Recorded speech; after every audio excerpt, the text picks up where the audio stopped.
Two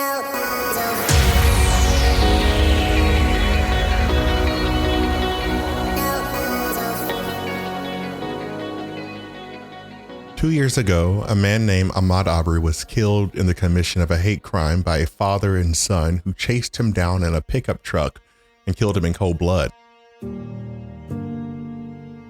A month later, a woman named Breonna Taylor was shot and killed in Louisville, Kentucky, whilst police attempted to serve a no-knock warrant. 2 months later, a man named George Floyd was killed in Minneapolis, Minnesota, and a police officer kneeled down on his neck for 8 minutes in order to detain him, all while his fellow officers looked on and did nothing.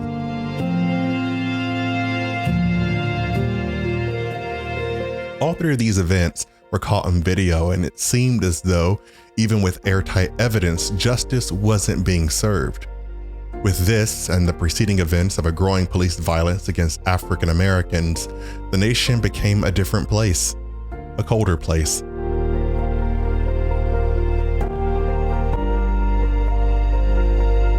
With the nation already torn apart as a result of the 2016 election, there was a growing consensus that we were headed for a modern-day civil war. Protests were becoming more and more violent. Tensions on Capitol Hill were at an all-time high. Hatred flowed through the streets like the Nile through Egypt. And all the while, most of us were just trying to get through the day. A few months later, I started this podcast. The purpose of this podcast was to shed light on what was happening in the African American community, but it quickly turned into something bigger than I could even imagine at the time. It became a place where hard conversations were had, where they were birthed, a place where, for even just a little while, we could look at what was happening around us and feel it for what it was.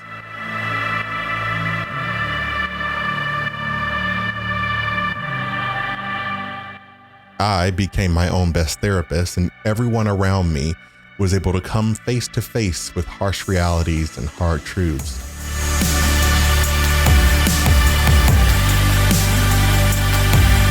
We came to realize that as a nation, we had somehow found the dark side of resilience. And whether rightly or wrongly, that resilience became our saving grace, and it had an ameliorating effect on all of our mental health in so many different ways. We woke up and faced giants not common to man in common hours, and to some extent, we conquered those giants, and we survived.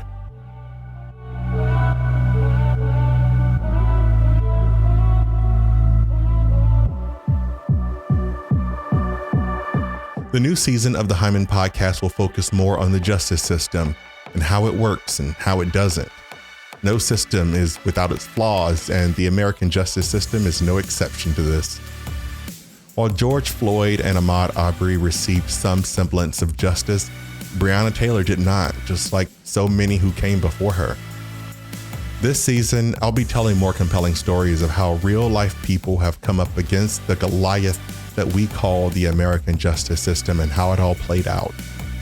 You'll hear stories about people who were wrongfully convicted, who are now free, and some who are still behind bars. We'll dive more into the Murdaugh saga, because who doesn't love a good murder mystery? And we'll dive into new topics surrounding the idea that all are innocent until proven guilty. For the next few months, come along with me and get immersed in a type of storytelling that is based on the healing of the overall human experience. My name is JD Hyman, and this is the Hyman Podcast. The new season premieres Monday, October 3rd, with new episodes every other week.